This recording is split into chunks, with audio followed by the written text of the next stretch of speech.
As we look ahead to autumn getaways and winter escapes, it's crucial for every British traveller to be aware of significant changes on the horizon. From October 12, 2025, the European Union is rolling out its new entry-exit system, a digital framework designed to modernise and secure the borders of the Schengen area. This bloc of 29 countries, including firm holiday favourites like France, Italy and Greece, will implement stricter and more standardised procedures for non-EU visitors, which now includes us. These updates are not designed to complicate your holiday plans, but rather to streamline security across the continent. Understanding these new requirements well in advance is the first step towards ensuring your future European adventures remain as smooth and enjoyable as ever. The most noticeable change for many will be the introduction of biometric data collection. On your first trip into the Schengen zone after the EES goes live, you will need to provide fingerprints and a facial scan at the border. This information will be securely stored for 3 years, meaning subsequent trips within that period should be quicker. However, this initial registration process is expected to cause some delays, particularly at high traffic points like the Port of Dover, the Eurotunnel terminal in Folkestone, and St Pancras International for Eurostar services. It is therefore wise to start planning for longer transfer times at these crossings to avoid any last-minute stress or missed connections. In addition to the new biometric checks, border officials will have enhanced powers to ask for more detailed information about your trip. This is not entirely new, but the EES will make these checks more systematic. You might be asked to prove the purpose of your visit, show where you are staying, and demonstrate you have sufficient funds for your entire trip.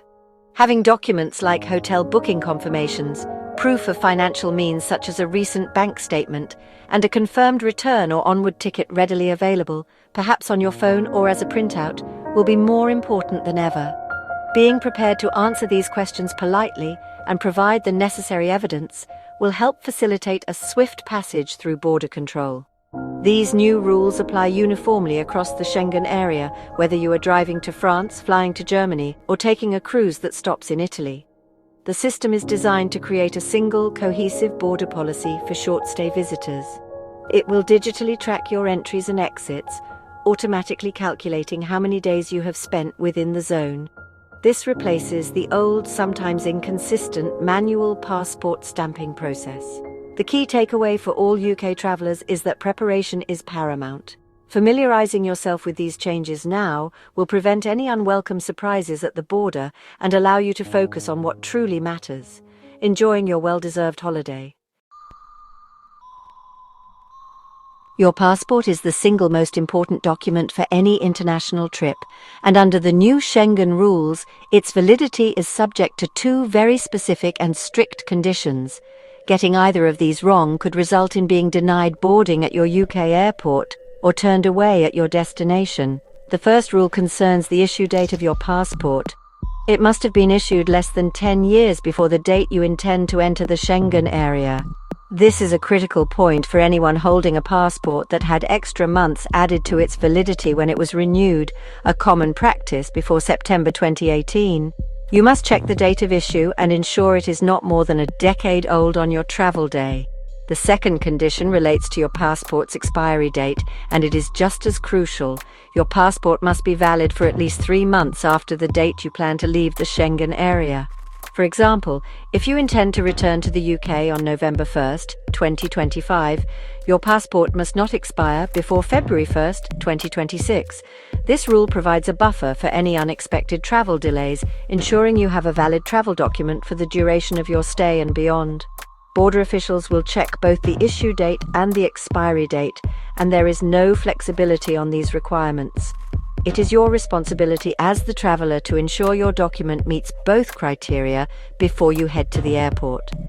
It is essential to check your passport's dates carefully long before you book your travel. Do not rely on your memory or assume it is fine. Open your passport and look at the date of issue and the date of expiry. If your passport was issued on, say, August 15, 2015, it will be considered more than 10 years old on August 15, 2025, and will not be valid for entry into the Schengen zone from that day onwards, even if its expiry date is much later.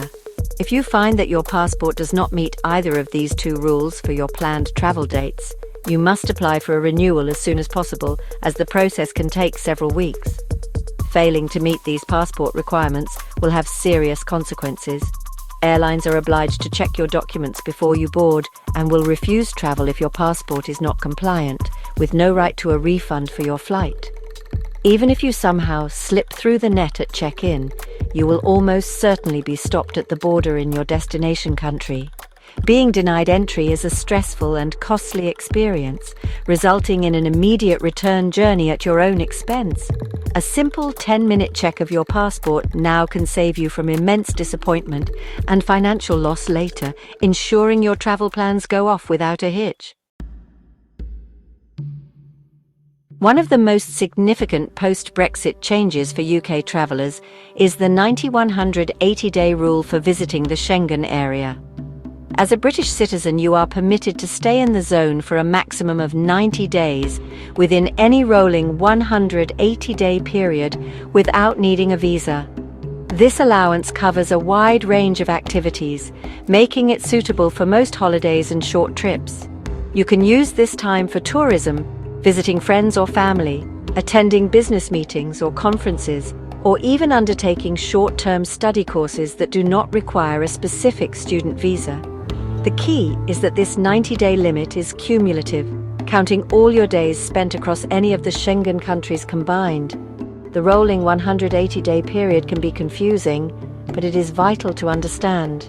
It means that on any given day, you must look back at the previous 180 days and ensure your total time spent within the Schengen area during that window has not exceeded 90 days. For example, if you spent the entire month of July in Italy, 31 days, and then plan a 2-month trip to France from October to November, 61 days, you would exceed the limit. The EU has an online calculator that can help you track your stays and plan future trips, which is an invaluable tool for frequent travellers. Diligently monitoring your travel days is now an essential part of planning any European itinerary. The consequences of overstaying your 90-day visa-free allowance are severe and should not be underestimated. This is considered a serious breach of immigration rules across the entire Schengen area. If you are caught having overstayed, you can face a range of penalties. These may include a significant fine, immediate deportation, or most critically, a ban on re-entering the Schengen area for a period of time. This ban can last for up to 3 years and would apply to all 29 member countries, effectively closing off much of Europe to you. The EES will make tracking overstays automatic, so the days of hoping a border official will not notice are well and truly over. If your travel plans require you to be in the Schengen area for longer than 90 days, for purposes such as work, long-term study, or to live, you must take proactive steps. You cannot simply stay on and hope for the best. For any stay exceeding the 90-day limit, you must apply for the appropriate long-stay national visa or residence permit from the embassy or consulate of the specific country you intend to spend most of your time in. This process must be completed before you travel. Attempting to arrange this after you have already arrived is generally not possible and will likely lead to you being classified as an overstayer. While the new Schengen rules are standardized, it is always wise to be aware of any specific circumstances or advice for your chosen destination. For instance, if you are heading to Germany, be particularly vigilant about getting your passport stamped on entry and exit, as officials may rely on this as proof if the digital system has an issue. For those planning a trip to Italy, especially Rome during 2025, be prepared for significant crowds and potential travel disruption due to the Catholic Jubilee year. Meanwhile, travellers to France should be mindful of the heightened risk of wildfires in the southern regions during the summer and follow all local safety guidance. A few other country-specific points are worth noting for popular destinations. In Greece, ensure you have your proof of accommodation readily available, as officials often ask to see it. If you are visiting Hungary, be aware of its strict customs regulations on what you can bring into the country. For the smaller nation of Luxembourg, which is often visited as part of a multi-country tour, Remember that your 90-day limit is ticking even during short day trips. Checking the UK Foreign, Commonwealth and Development Office travel advice for each specific country before you depart is always a sensible and highly recommended final step in your planning process, as it provides the most up-to-date information. Beyond border rules, ensuring you are adequately insured is non-negotiable for any trip to Europe. Your European Health Insurance Card or Global Health Insurance Card is valuable for state-provided emergency medical care, but it is not a substitute for comprehensive travel insurance. Good insurance will cover a whole host of potential problems, including medical emergencies that require repatriation, flight cancellations, lost luggage, and theft. It is especially important if you plan on undertaking specific activities, such as skiing in the Alps or hiking in remote areas, where the risk of injury is higher and rescue costs can be substantial. Ultimately, a hassle-free trip to Europe from October 2025 onwards hinges on good preparation. Double-check your passport's issue and expiry dates. Carefully calculate your 90-180-day allowance, especially if you are a frequent visitor. Gather all your necessary documents, including proof of accommodation, funds and insurance, and keep them accessible. By taking these straightforward steps, you can confidently navigate the new entry-exit system and ensure that your European holidays continue to be the relaxing and enriching experiences they are meant to be. A little bit of planning goes a very long way in this new travel landscape.